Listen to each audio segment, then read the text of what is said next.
Hello class, welcome to Introduction to Rene Descartes. So who was Rene Descartes? Well, he was a 17th century French philosopher, mathematician, and scientific thinker. And he's considered by many to be the father of modern philosophy. And why is this the case? Well, there are three reasons. One, because he was the first major Christian philosopher to question the medieval scholastic worldview, and so he represents the transition from the scholastic period to the modern period. Two, he embraced the discoveries of the scientific revolution, which was a major aspect of the modern period.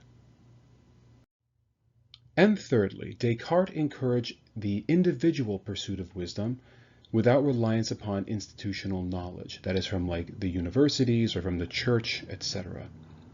That is, one could argue that in the medieval period, there was this kind of idea that the pursuit of wisdom was like a team effort, and that it very much relied upon the achievements of people in the church and in the university. But Descartes emphasizes that the pursuit of wisdom is actually an individual pursuit. And this is going to be a major theme in modern philosophy, and so we can kind of thank Descartes for that. Now, of the numerous letters and treatises that Descartes wrote and published, two are probably the most famous: the Discourse on Method, which was published in 1637, and the Meditations on First Philosophy, published in 1641. And it is from these two texts that this presentation is primarily inspired. Now, in these two texts, but in particular in the Meditations on First Philosophy, what was Descartes' primary concern? So Descartes wanted to discover a starting point of knowledge, to discover a principle of absolute certainty that would serve as a building block to the pursuit of truth. That is, think about it this way. Before you build a house, you have to make sure that it rests upon a solid foundation, or else it will fall. So for Descartes, he argues that our knowledge needs to rest upon something that we can know for certain as a foundation before we can build a system of philosophy. So the first step in pursuing philosophical truth is to discover something that you can know for certain and then build on top of it. And Descartes was concerned about this because he is reacting to modern forms of skepticism in the time in which he lived. In particular, a school of skepticism referred to as absolute skepticism, which is the philosophical position that nothing can be known for certain. And why can nothing be known for certain according to absolute skeptics? Because all knowledge derives from the senses, and the senses cannot be trusted. All right, well, let's go through an example. All right, what is their argument? Well, think about it this way. That is, let's reflect upon the sense of touch. So when you touch something, sensory receptors receive the initial information. That information travels through the nervous system, up the spinal cord to the brain. And then the brain basically tells us that we are touching something, hard or sticky, or in this case, something kind of like, I don't know, soft and liquidy, like, bubbles. But here's the question. What if the sensory receptors are getting the information wrong, right? What if bubbles are really hard instead of like light and fluid? Or what if the information gets misinterpreted as it travels through the nervous system? Or what if the brain is completely misinterpreting the information? So the sensory receptors, moving through the nervous system, are giving accurate information, but then the brain kind of messes it up. So put simply, the senses, if you really analyze them, the reliance of them can be questioned. And as a result, according to absolute skeptics, the senses cannot be trusted, that they can deceive us. And who knows, for all we know, they're always deceiving us. And therefore, true knowledge is impossible. Everything can be questioned because the senses, or the reliance on the senses, can be questioned. So Descartes is concerned about this idea that nothing can be known for certain. So he wants to build a philosophical system that will refute these absolute skeptics. Now, in doing this, he proposes four major ideas: the idea of methodic doubt, the evil demon doubt, the Cogito Ergo Sum, and the Eidological Argument for the existence of God. So let's kind of start with Methodic Doubt and work our way down. So what is Methodic Doubt? So Methodic Doubt refers to the Cartesian strategy of doubting all preconceived and inherited knowledge with the aim of discovering that which can be known with absolute certainty. In other words, Descartes wants to empty his mind of all of his beliefs so that he can begin the reasoning process with a clean slate. So as he writes in the Meditations, it is now many years since I detected how many were the false beliefs that I had from my earliest youth admitted as true. And from that time I was convinced that I must once and for all seriously undertake to rid myself of all the opinions which I had formerly accepted, and build anew from the foundation. Now in the appendix to the Meditations, Descartes gives the following example to explain Methodic Doubt. He says, let's say you have a basket of apples, and in that basket you have good apples and you have rotten apples. Well, what is the most efficient way to separate the rotten apples from the good apples? Well, he says that what you have to do is you have to completely dump it over, and this way you can empty the basket, look at all of the good and bad apples, leave all the bad apples out, and put the good apples back in.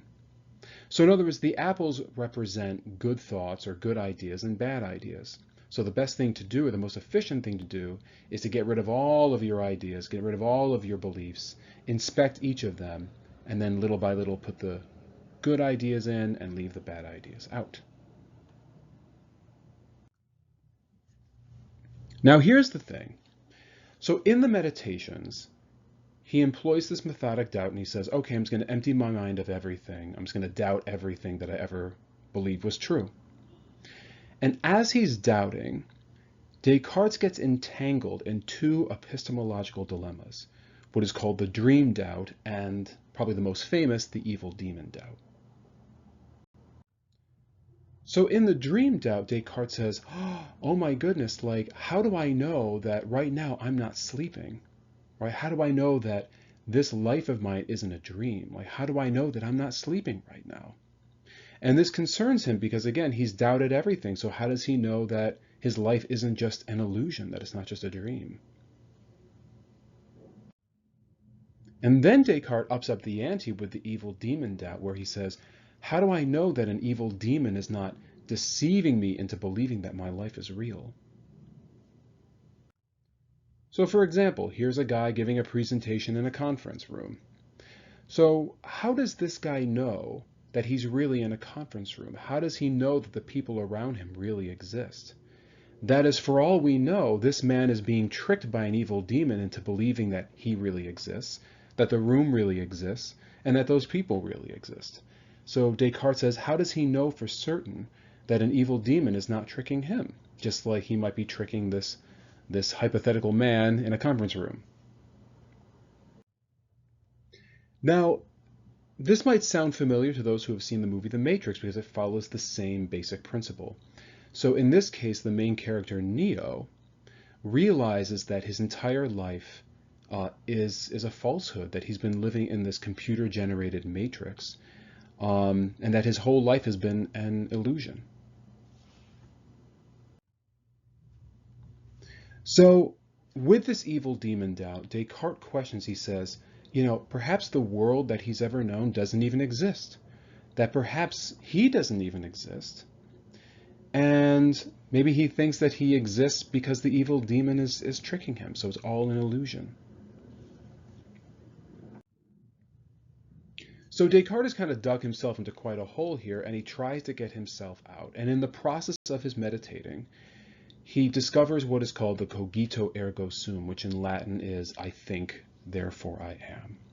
So what is the Cogito Ergo Sum? So as I mentioned a moment ago, it means I think, therefore I am. So what does this mean?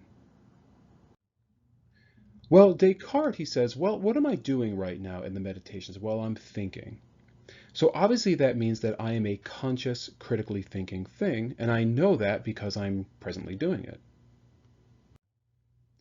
And thus he concludes that the I, or the mind, exists.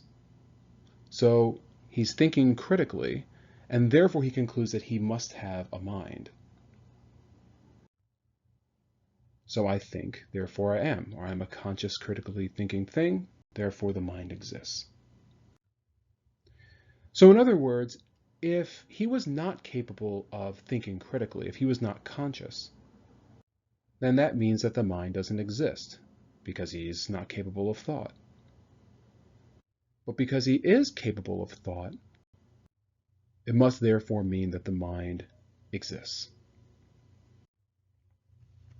So in conclusion, Descartes argues that there is one thing that he can know for certain, that I am a thinking thing, and that the very operation of the mind proves that the rational mind exists.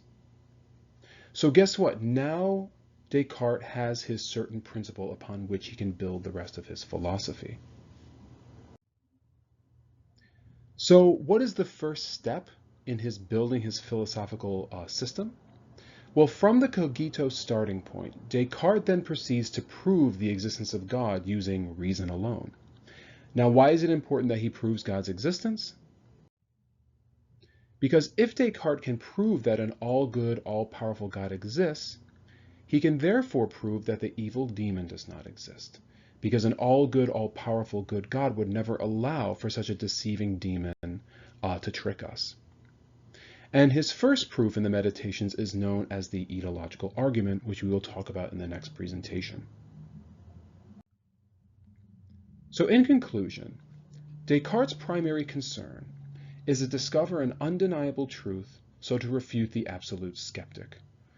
And to do this, he employs the methodic doubt, so to empty his mind of all preconceived and inherited beliefs. And in employing the methodic doubt, he questions his own existence in the illustration of the evil demon, by which he then discovers the Cogito Ergo Sum, which proves his existence and provides him with an undeniable truth from which he can build a system of true knowledge, beginning with the existence of God.